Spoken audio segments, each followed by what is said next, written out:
71년 전 6월 25일 그날은 주일이었습니다. 모두가 일상의 일을 멈추고 또 우리 그리스도인들은 하나님을 예배할 것을 준비했던 그날 새벽에 이 땅에 전쟁이 일어났습니다. 그 6.25 전쟁은 우리 조국 대한민국을 참혹하게 만들어 놓았습니다. 그런 전쟁이 일어날 것이라고는 아무도 생각을 못했지만 전쟁은 우리에게 불쑥 찾아와서 우리로 하여금 절망에 넘어지게 만듭니다. 그때 그 절망의 순간은 우리 민족이 만난 광풍의 시간이었습니다. 더 이상 아무것도 우리가 기대할 수 없었고 그 전쟁으로 인한 참혹함은 우리로 하여금 미래를 꿈꿀 수 없도록 만들어 놓았습니다. 그런데 그 광풍의 시간이 우리에게 지속된 것만은 아닙니다. 하나님은 우리에게 은혜를 베풀어 주셔서 오늘이라고 하는 이런 회복의 시간, 다시 말하면 멜리데의 시간을 우리에게 경험하게 하셨습니다. 우리의 인생에 광풍이 일어날 때 우리가 꼭 기억해야 될 한 가지 사실이 있습니다. 그것은 광풍의 시간만 있는 것이 아니고 멜리데의 시간도 있다라는 사실입니다. 여러분, 광풍의 시간은 해도 달도 보이지 않는 그런 아주 참혹함의 시간이지요. 그래서 불안하고 또 두렵고 그 광풍의 시간에는 배고프고 춥고 도대체 무엇이 어떻게 될지를 예측할 수 없는 그런 불확실한 시간입니다. 그래서 사람들은 그 겨울 소낙비가 쏟아지고 몸서리치는 추위가 엄습하면 당황하게 됩니다. 그런데 멜리데의 시간은 어떤가? 광풍의 시간과는 정반대의 시간이 바로 멜리데의 시간입니다. 따뜻한 영접이 있었고 멜리데의 시간에는 특별한 동정이 베풀어지고 또 하나님의 능력과 기적이 체험되는 그런 은혜의 시간이 바로 멜리데의 시간입니다. 우리는 지난 3주 동안 이 멜리데의 시간을 함께 살펴왔어요. 그 멜리데가 주는 은혜가 어떤 은혜인가를 우리가 살폈는데, 지난 3주 동안 이 멜리데에서 살핀 것은 광풍의 시간 동안에 일어난 사건들을 통하여서 멜리데의 시간에서 다시 회상하면서 깨닫는 깨달음, 다시 돌아보면서 얻는 그런 은혜였습니다. 멜리데는 광풍의 시간의 경험을 통하여서만 우리가 깨닫는 것이 아니고 멜리데 자체가 우리에게 주는 메시지가 또 있습니다.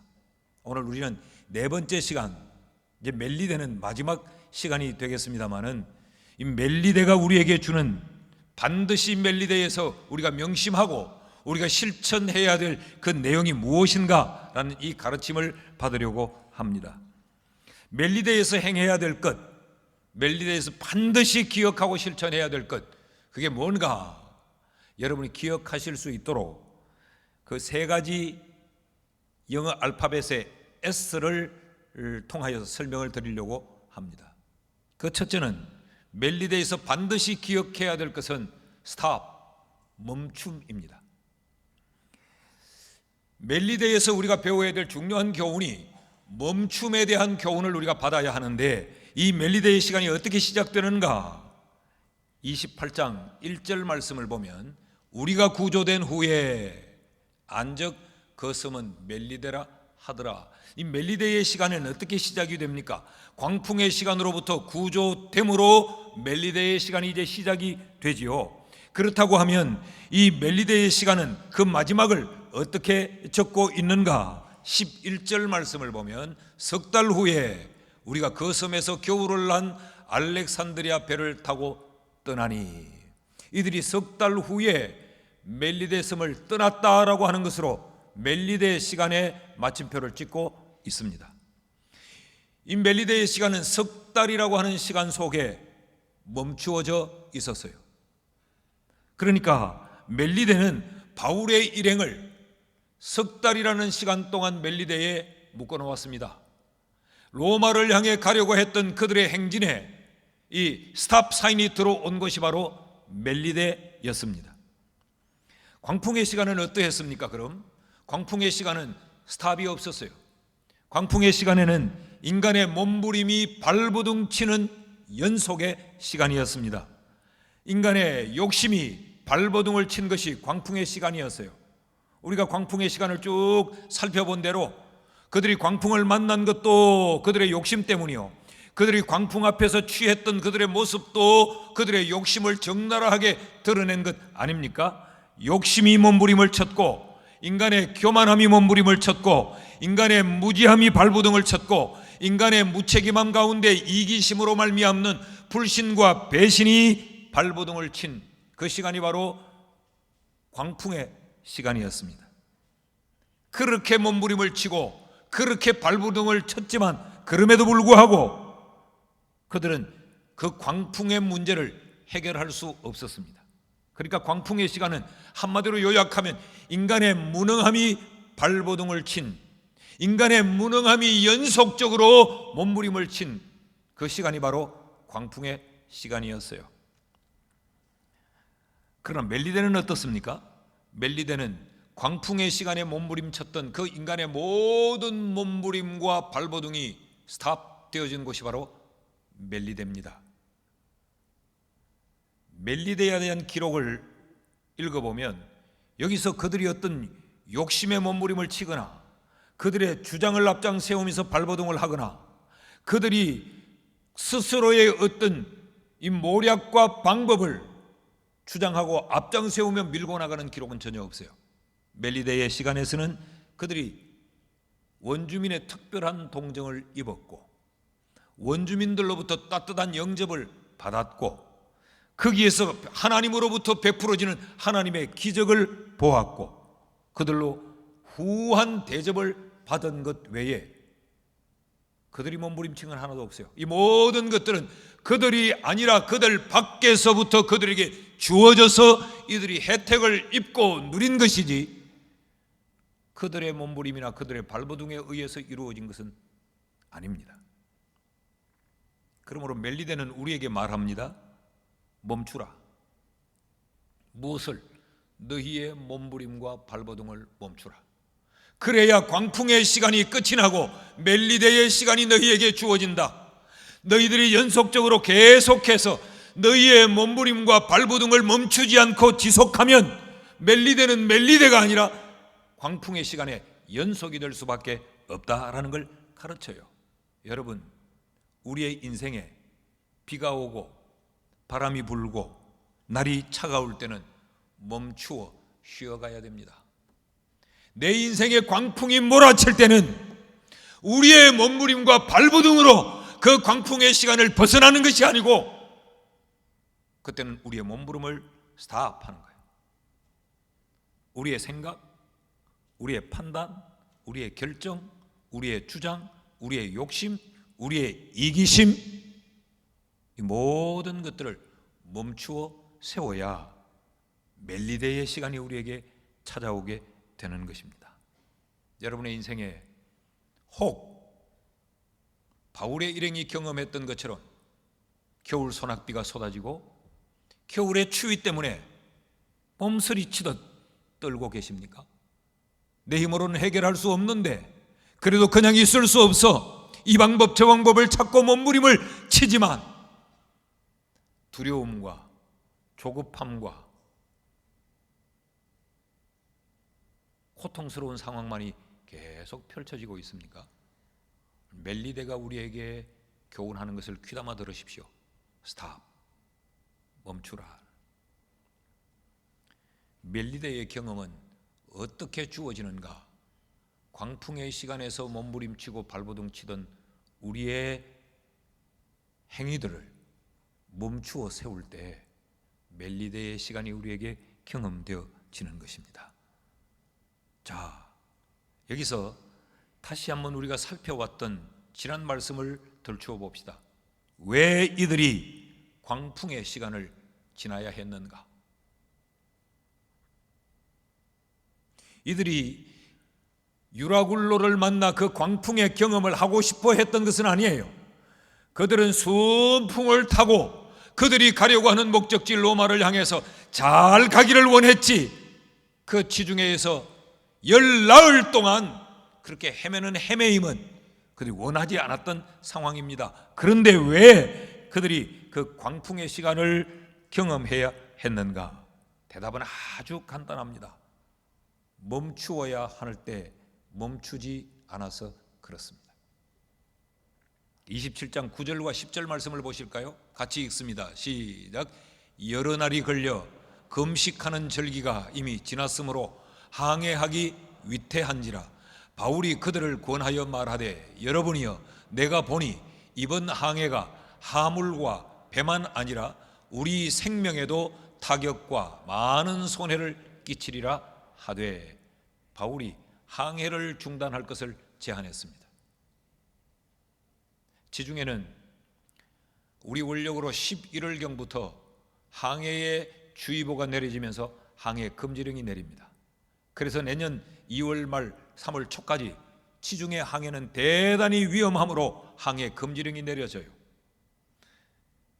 그 지중해 바다에 사나운 겨울 바람이 불어오기 때문에 그렇습니다.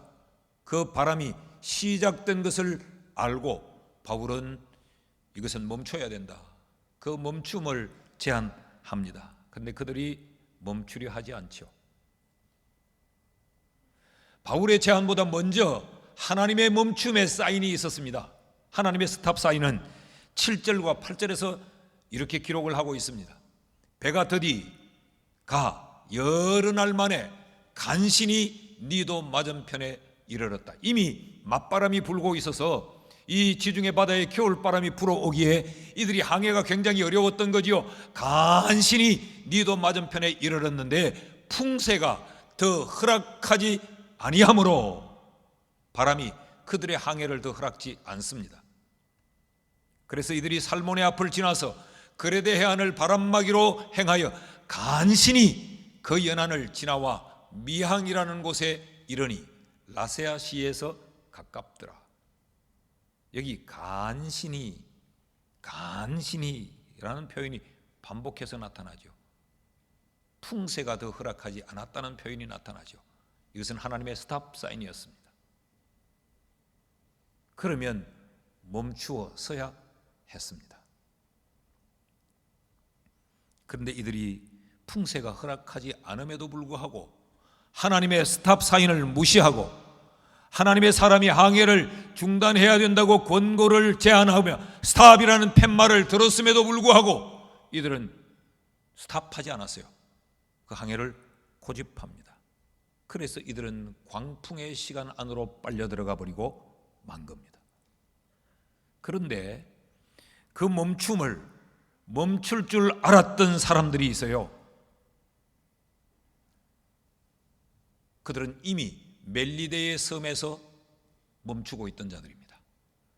바울의 일행이 그 지중해 바다에서 광풍의 시간에 휘말려 있는 그 순간 이들보다 먼저 지중해를 지나갔던 그들은 멈춰 스탑이라고 하는 그 사인 앞에 이들은 멈춰버렸어요. 그래서 멜리데 섬에 이들은 정박을 하고 있었습니다. 그랬더니 그들은 멜리데의 평안함을 누렸고 멜리데의 시간을 경험하고 있었습니다. 여러분, 이 말씀의 의미를 이해하시겠습니까? 11절 말씀을 보면요, 석 달 후에 우리가 그 섬에서, 바울의 일행이 석 달 동안 그 섬에서 겨울을 납니다. 난 그 섬에서 이미 앞서 그 섬에 와 겨울을 난 알렉산드리아 배를 타고 떠났다 그랬어요. 이 배는 바울의 일행이 타고 와 부서져 버렸던 그 배가 수선된 것이 아니고 이들보다 먼저 와서 멈추어서 그 섬에 있던 또 다른 알렉산드리아 배입니다. 그래서 지금 이 본문은 바울의 일행이 타고 온 배와 다르다는 걸 설명하기 위해서 그 뱃머리는 장식이 달랐다라고 지금 설명을 하고 있는 것이죠. 여러분, 바울의 일행도 결국엔 그곳에 와서 멈추어야 했습니다. 결국 그곳에서 멈출 걸 미리 멈춤의 사인이 보일 때 멈추었더라면 그들은 열나흘 동안에 그런 광풍의 시간은 경험하지 않았을 겁니다. 멈춤의 사인에서 멈추지 않았던 그 결과가 광풍의 시간을 만나게 한 것입니다. 그런데 이들보다 얼마 먼저 왔는지는 모르지만 최소한 이들이 지중해 바다에서 열나흘 동안 광풍의 시간을 겪고 있던 것보다는 먼저 멜리데에 도착했겠죠. 그들은 광풍의 시간을 겪지 않았어요. 그들은 멜리데의 시간에서 바울의 일행이 광풍의 시간을 겪고 있는 동안 그들은 쉼과 안식을 누리고 있었던 것입니다. 멈춘다는 것, 그것은 나를 내려놓는 것입니다. 멈춘다는 것은 나를 하나님께 맡긴다는 것입니다. 왜 멈추지 않았을까요? 그 멈춤이 손해라고 생각했기 때문에. 왜 멈추지 않았을까요? 자신들의 욕심이 그 멈춤을 받아들이지 않았기 때문에. 왜 멈추지 않았을까요? 그들의 생각과 그들의 판단과 그들의 이 지식이 멈추면 손해라고 생각을 했기에 그들은 항해를 강행했던 겁니다. 여러분, 광풍이 일어날 때, 내 인생의 광풍이 일어날 때는 나를 하나님께 맡기고 나를 내려놓아야 합니다.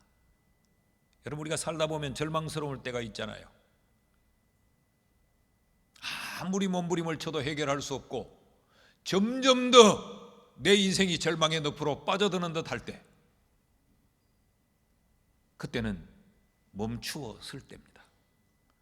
그때 더 고집하고 더 몸부림치고 끊임없이 나의 무지함을 앞장 세우고 내 주장을 앞장 세우면 우리는 더 깊은 늪 속으로 빠져들게 되고 맙니다. 살다 보면 내 인생에 분하고 속상할 때도 있어요. 너무 억울할 때도 있어요. 그럴 때는 시시비비를 따지며 말할 때가 아니고 그때는 멈추어 쓸 때입니다. 할 말이 참 많지만 그때 말을 멈추지 않으면 광풍을 더 크게 만들고 맙니다. 여러분 가정에, 여러분의 직장에서도 이런저러한 광풍의 바람을 우리가 만날 때가 많이 있잖아요. 그래서 막 속상하고 분할 때도 있고, 그래서 불안할 때도 있고, 그래서 두려울 때도 있고, 그럴 때는 스탑, 멈추어 쓸 때예요. 그럴 때 내가 내 판단과 내 지식과 내 생각으로 그것을 해결해 보려고 하면 광풍은 더 거세게 불어옵니다. 판단도 멈추고 생각도 멈추고 결정도 멈춰야, 그래야지 광풍의 시간이 멈추고 멜리데의 시간이 우리에게 찾아오는 것입니다. 여러분, 멈추어야 할 때 멈출 수 있기를 축복합니다. 내 인생에 멈춰야 할 때가 있다고 하는 것을 늘 기억하셔야 돼요. 우리는 멈추면 손해라고 생각해요. 우리는 멈추면 내가 뒤처진다고 생각해요. 우리는 멈추면 무언가 더 불안할 것이라고 생각해요. 그런데 그래서 멈추지 않아 광풍의 시간을 경험하는 경우가 얼마나 많은지 몰라요. 멈추지 않으려니까 무리하게 일을 만듭니다. 멈추지 않으려고 하니까 인간의 수단과 방법을 동원합니다. 멈추고 싶지 않으니까 거기에 거짓말을 합니다. 부정직함이 거기에 막 판을 치게 되는 것이죠. 그래서 그 결과는 더욱더 참혹하게 만들어버리고 마는 것입니다. 멜리데는 우리에게 멈춰야 할 때가 있다라는 걸 기억시킵니다. 둘째로, 멜리데가 우리에게 가르치는 또 하나의 교훈은 뭐냐? 멜리데에서 해야 할 일은 서비스, 섬김이라는 겁니다. 여러분, 광풍의 시간과 멜리데의 시간의 현격한 한 가지 차이가 뭐냐? 섬김이에요. 광풍의 시간에는 섬김이 없었습니다. 광풍의 시간에는 오직 자기만을 위해서요, 이기심과 욕심과 내 판단과 내 주장과 내 견해, 그것뿐이었어요. 그러니 그 배에 타고 있던 모든 사람들은 죽거나 말거나 나 혼자 살겠다고 그릇줄을 내리고 그릇배를 내리지 않았어요. 잘 책임지고 호송해야 될 그 죄인들, 자칫하면 이 죄인들을 놓치면 내가 죽을 수 있겠다는 그 이기심 때문에 자기가 지키고 책임지고 호송해야 될 죄인들을 죽이자고 칼을 빼들지 않았습니까? 광풍의 시간에는 섬김이 전혀 없었어요. 인간의 배신이 있었고 인간의 무책임함 뿐이었어요. 그런데 멜리데를 보십시오. 2절 말씀을 보면 비가 오고 날이 참해 원주민들이 우리에게 특별한 동정을 하여 불을 피워 우리를 다 영접하더라. 이것이 원주민들이 바울의 일행을 향한 섬김의 서비스였습니다.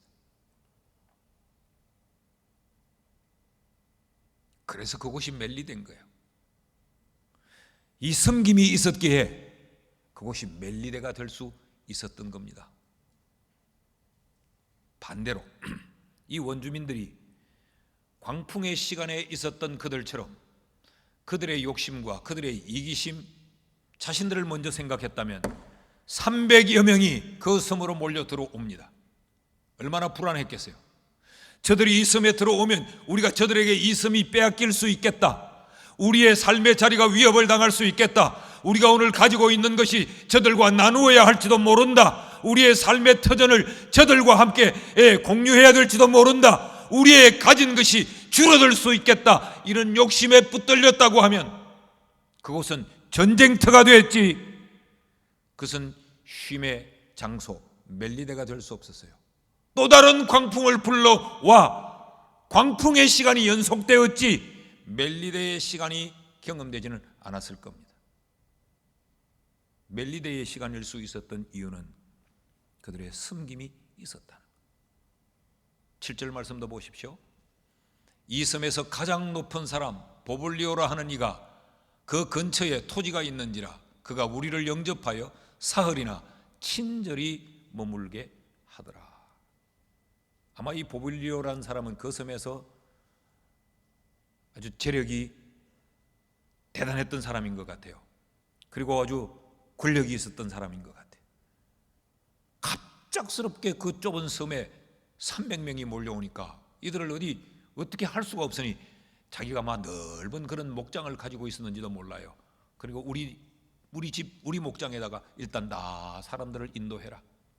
그곳에서 자기 집 곳간을 열어 우선 추운데 따뜻한 물 한 모금이라도 먹이고 이 추위를 좀 면하도록 하자. 사흘 동안 그들을 돌보고 먹여주면서 그동안 아마 이들이 그 섬에서 거주할 곳을 만들고 거처를 준비했던 것 같습니다. 광풍의 시간에 없었던 이 아름다운 섬김이 멜리데에 있었어요. 아니, 이런 섬김이 있기에 광풍의 시간이 연속되지 않고 멜리데의 시간이 그들에게 주어졌던 겁니다. 10절 말씀도 보실까요? 후한 예로 우리를 대접하고 떠날 때에 우리 쓸 것을 배에 실었더라. 후한 예로 대접해주고 떠날 때에도 그들이 떠나는 여행 중에 필요할 것들을 챙겨서 그 섬에 그 배에 실어 주었더라. 여러분, 이런 섬김은 바로 하나님의 마음입니다. 우리 지난 시간 말씀을 살폈죠. 동정심, 이 필란드로포스, 이건 하나님의 마음이라 그랬어요. 하나님의 마음이 표현되어지는 곳, 하나님의 마음을 가지고 있는 곳, 하나님의 마음이 드러나는 곳, 그것이 바로 멜리데예요. 그러나 광풍의 시간에는 이런 하나님의 마음이 없었죠. 오직 인간의 마음뿐이었어요. 나만 살자, 내 생각대로 하자, 이것뿐이었어요. 제가 제일 싫어하는 표현, 우리 교인들의 귀에 딱지가 않도록 하고 싶은 말, 네 좋은 대로 해라. 그것만큼 위험한 말이 없어요. 절대로 자식들에게 내 좋은 대로 해라 라고 말하지 마십시오. 난 내 좋은 대로 하고 살 거야. NO! 하나님이 원하시는 대로 해야 됩니다. 이들이 바울의 일행이 자기 좋은 대로 하다가 광풍의 시간을 만났잖아요. 성경은 뭐라고 기록해요? 미항을 떠났더니 때마침 남풍이 순하게 불매 그들의 뜻을 이룬 줄 알고 자기들의 좋은 대로 했더니 자기들의 뜻대로 돼 가는 줄 알았어요. 이건 굉장히 근시안적인 생각이죠. 얼마 못 가 그 섬으로부터 광풍이 불어와 이들은 열나흘 동안 그 광풍에 시달리게 됐어요. 우리 좋은 대로 하는 게 아닙니다. 하나님이 가르치시는 대로 해야 합니다. 그래서 우리 청년들 있는데 친구들한테 물으면 대부분 친구들이 답은 뭐, 네 좋은 대로 해라. 그래야 후회 없다. 네 마음에 가는 대로 해야지 뭐. 이게 친구들의 답이죠. 그러니까 친구들은 주로 친구들과 상담하고 친구들의 견해를 받아들여서 결정하고 판단하죠. 친구보다 하나님이어야 합니다. 부모들은 그 시간을 지나왔어요. 그래서 부모들의 경험은 지혜예요.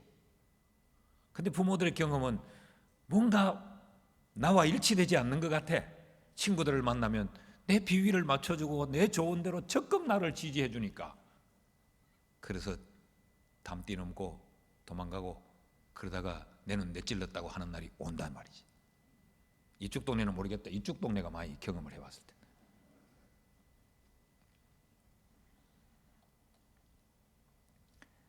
근데 원주민만 이렇게 섬겼느냐?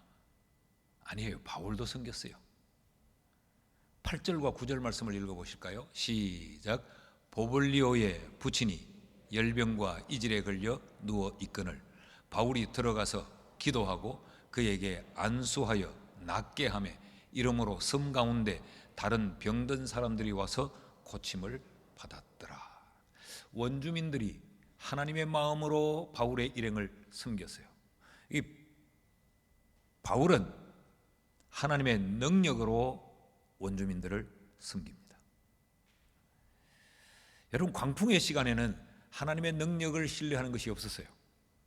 전부 자기들이 애를 쓰고 자기들이 바다에 물건도 버려보고 배에 기구도 버려보고 자기들이 다 했어요. 그런데 멜리데에 이르니까 여호와의 능력을 신뢰함이 있었어요.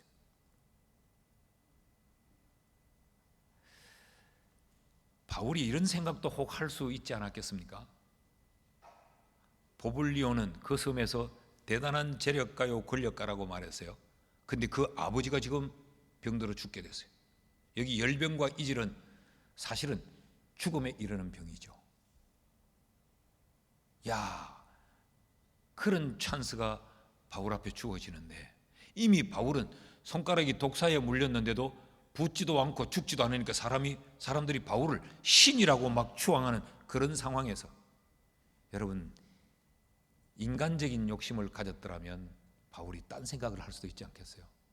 이 섬을 통째로 먹을 수 있는 기회가 왔다. 내가 이 섬에 대장이 될 수 있는 기회가 왔다. 내가 이 섬에서 막강한 영향력을 행사할 수 있는 절호의 찬스가 왔다.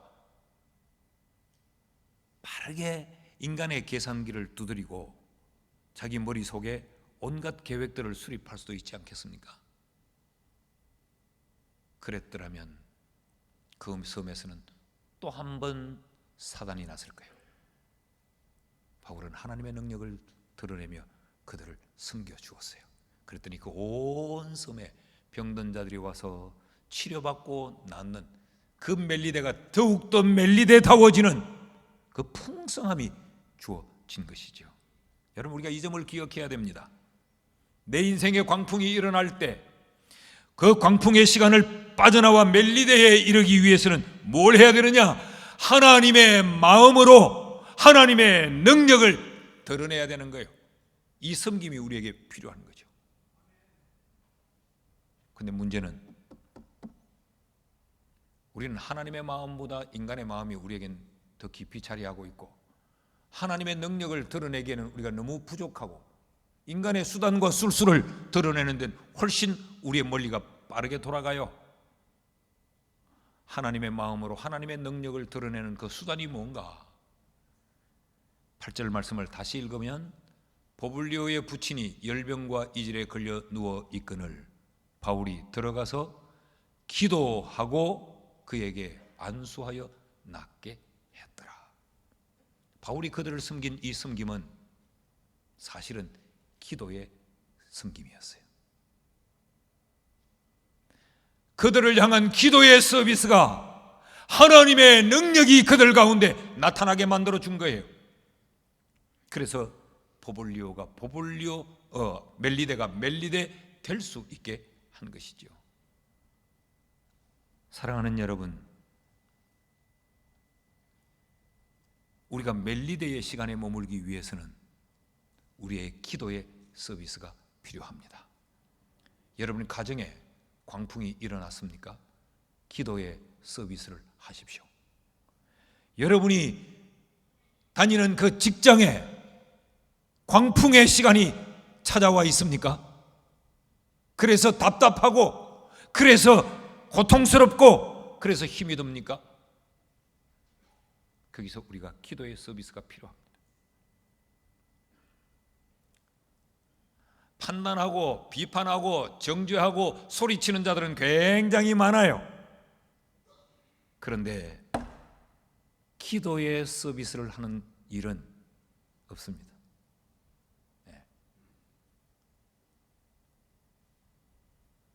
한 어떤 집단, 한 단체에 최고의 책임을 맡아서 섬기다 보면요, 참 똑똑한 사람들을 많이 보게 됩니다. 이건 이리 잘못됐고, 이건 이러면 안 되잖아, 이건 이렇잖아, 야 이러니까 어때 저때, 엄청 판단하는 사람들은 많은데 그 상황을 바꾸기 위해 기도의 서비스를 하는 사람들은 없어요. 우리 집구석이 이래서 안 된다 라고는 말하는데, 그 집구석이 되는 집구석으로 바꾸기 위해 기도의 서비스를 하고 있나요? 없던 거죠. 남편에 대하여 원망하고 판단하고, 아내에 대하여서 불평하고 불만을 가지고 있지만, 그 상황을 멜리데의 상황으로 바꾸기 위해서 남편들이여 얼마나 기도의 서비스를 했고, 아내들이여 얼마나 기도의 서비스를 했냐. 섬김이 없으면 멜리데의 시간을 경험할 수가 없습니다. 사랑하는 여러분, 우리에게도 멜리데가 필요하다면 우리 모두 기도의 섬김을 할 수 있기를 주의 이름으로 축복합니다.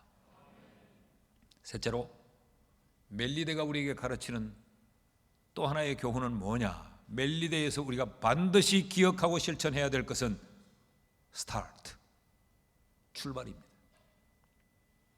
이것이 멜리데의 입장에서 보면 떠나는 것이죠. 11절을 다시 보십시오. 11절을 보면, 석 달 후에 우리가 그 섬에서 겨울을 난 알렉산드리아 배를 타고 떠나니. 여러분, 멜리데는 종착지가 아닙니다.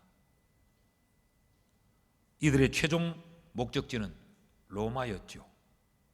그렇다면 멜리데는 뭡니까? 정착촌이 아니라 잠시 멈추어 쉬는 휴게소입니다. 스탑하는 곳이 멜리데지, 그곳에서 스테이 하는 곳이 아니라는 거예요. 그러므로 멜리데는 우리가 떠남을 준비하는 곳입니다. 석 달 후에 떠날 것을 준비하는 곳이 멜리데예요. 보십시오. 하나님의 방법을 보면 멜리데가 정착하는 곳이 아니라 잠깐 머물다 떠나는 곳임을 알 수 있어요. 바울의 일행이 지중해 바다에서 광풍의 시간을 겪고 있을 때에 하나님은 이 멜리데를 준비하셨죠. 그들의 구원의 처소로. 그런데 하나님이 준비한 이 멜리데는 그들이 영구히 살도록 준비한 것이 아니고 잠깐 멈추어 겨울을 난 후에 그들의 목적지인 로마로 떠나도록 준비한 것이에요. 그 섬에 이들이 광풍의 시간을 겪고 있는 동안 하나님은 이미 그들이 이 섬에 당도하여 떠날 것을 준비해 놓으셨어요. 알렉산드리아 호를 그곳에 이미 준비해 놓았어요.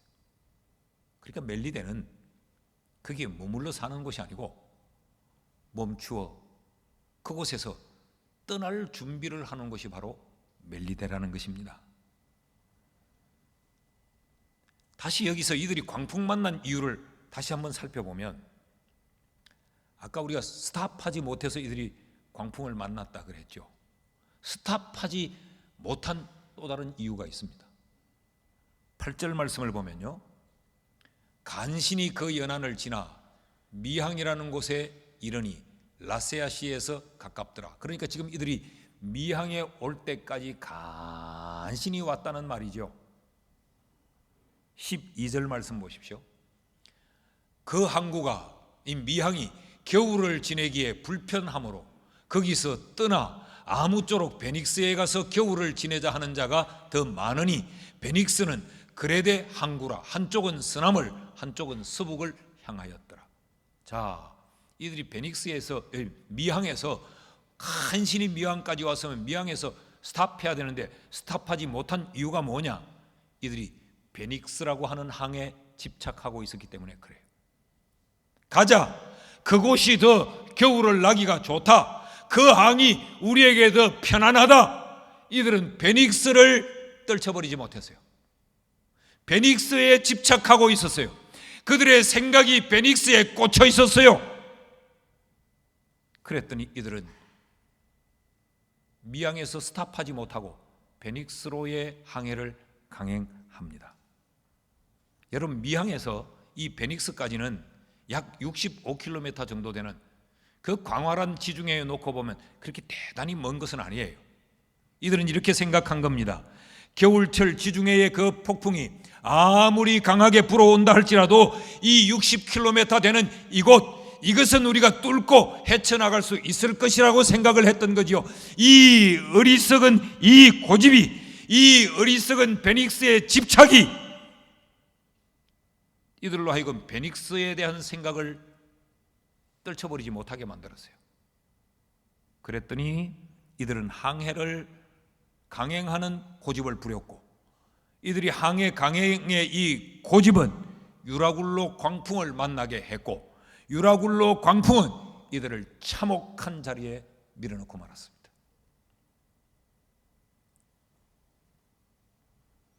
여러분, 우리도 혹시 인생을 살면서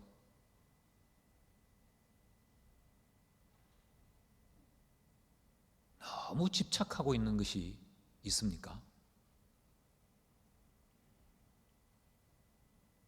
사람들은 대화를 해도 한 곳에 딱 꽂혀버리면 주고받는 대화에 다른 풍성한 것들을 다 흘려버리죠.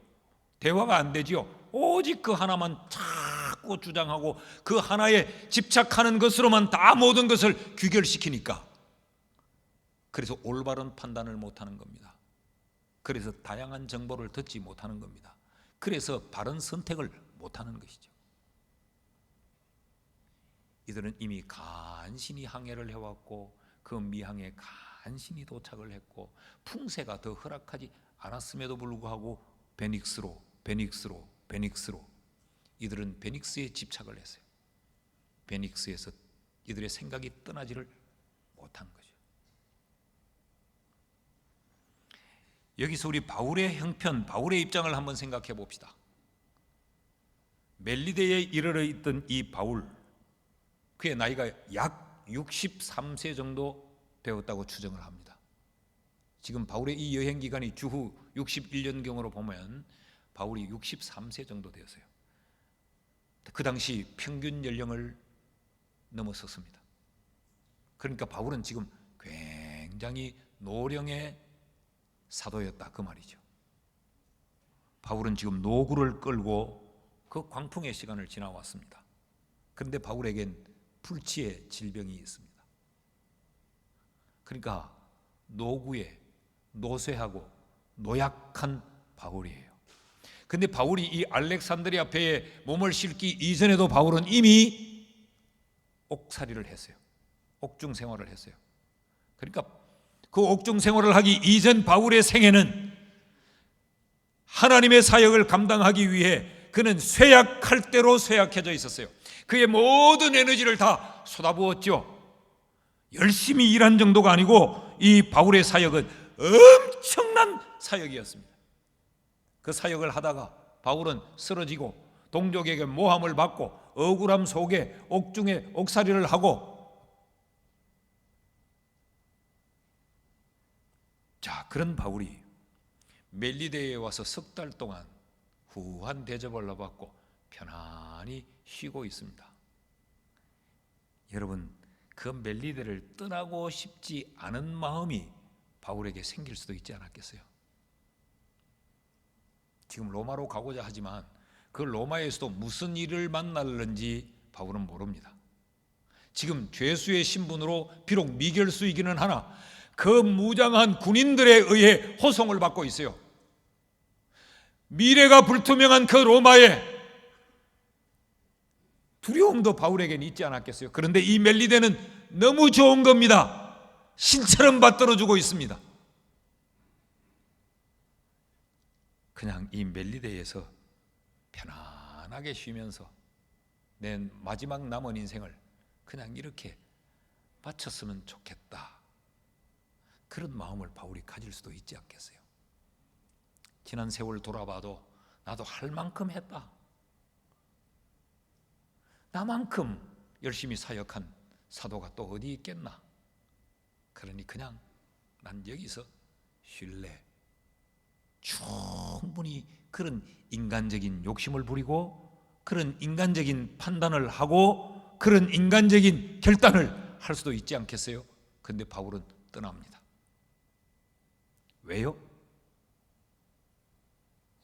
멜리데가 종착지가 아니기 때문에 그렇습니다.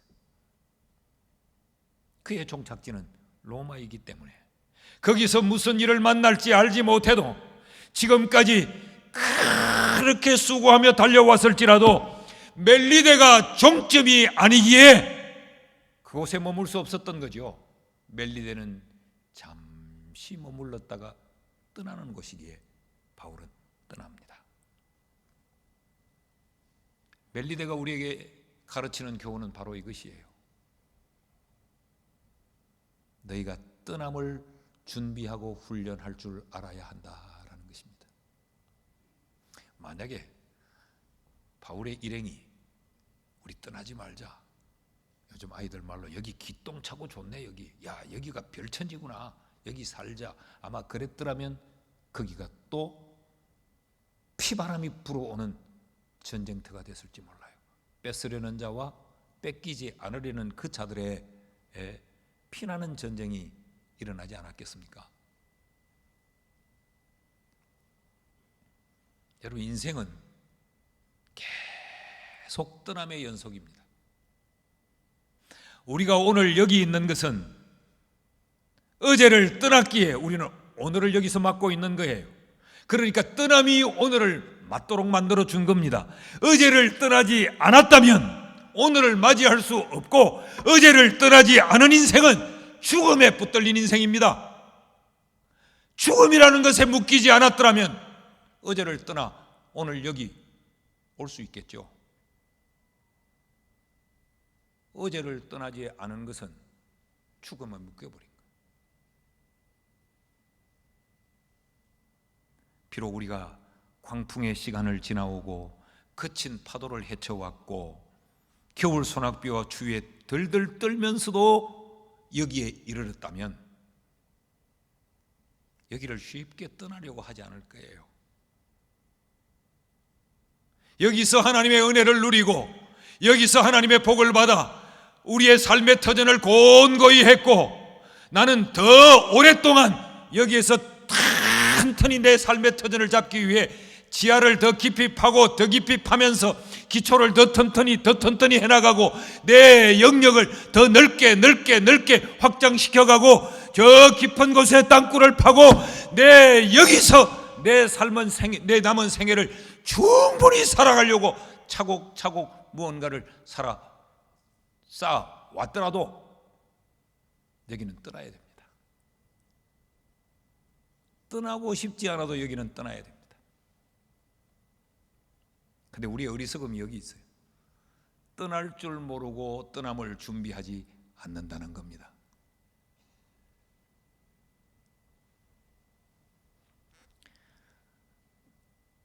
제가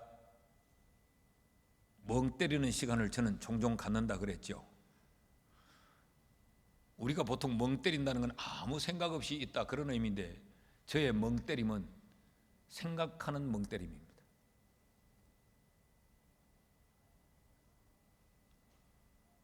내 지나온 삶을 돌아보면서 하나님이 이렇게 인도하셨구나. 나 그때는 그 잘 몰랐는데 지나고 보니까 그랬네. 내가 그때는 왜 그렇게 어리석게 그랬을까? 이제는 그러지 말아야지. 이제는 깨달음의 멍때림을 하면서 동시에 저는 떠남을 준비하는 멍때림을 합니다. 내 나이가 지금 몇이지? 나는 도대체 몇 살까지 살 수 있을까? 나는 떠날 때 어떤 모습으로 떠나야 될까? 내 자식들과 나는 이별하는 떠남이 내게는 언제쯤 올까? 지금 내가 서 있는 이 자리, 반야월 교회의 담임 목사라고 하는 이 자리도 언젠가는 떠나야지. 그때가 언제일까? 늘 떠남을 생각합니다. 아무리 죽고 못 사는 사랑하는 관계라도 천년만년 같이 있을 것 같아도 여러분, 떠나야 되는 게 인생이에요. 눈앞에 보이는 저 많은 공동묘지는 누군가가 누구를 두고 떠났다는 신호요. 이 무덤은 우리에게 뭘 가르치느냐? 너도 떠나야 돼! 라는 걸 우리에게 가르쳐요. 그럼에도 불구하고 우리는 떠날 줄을 알지 못하고 천년만년 여기 살 줄을 알아서 내 주장을 강하게 펼치고 사람들과 원수를 맺고 사람의 마음에 한을 심고 이 땅에 우리의 부끄러움과 추함을 씨앗으로 뿌리고 그렇게 살죠. 그럼 묻습니다. 여러분, 떠남을 얼마나 준비하고 사십니까? 여기를 떠나야 한다는 것, 내가 가야 될 것이 저기라는 사실을 알면 우리는 여기에 보다 저기에 더 관심을 가지는 거지. 여기에 쟁여놓고 여기에 쌓아두기보다 저 천국에 쌓고 저 천국에 쟁여놓지요.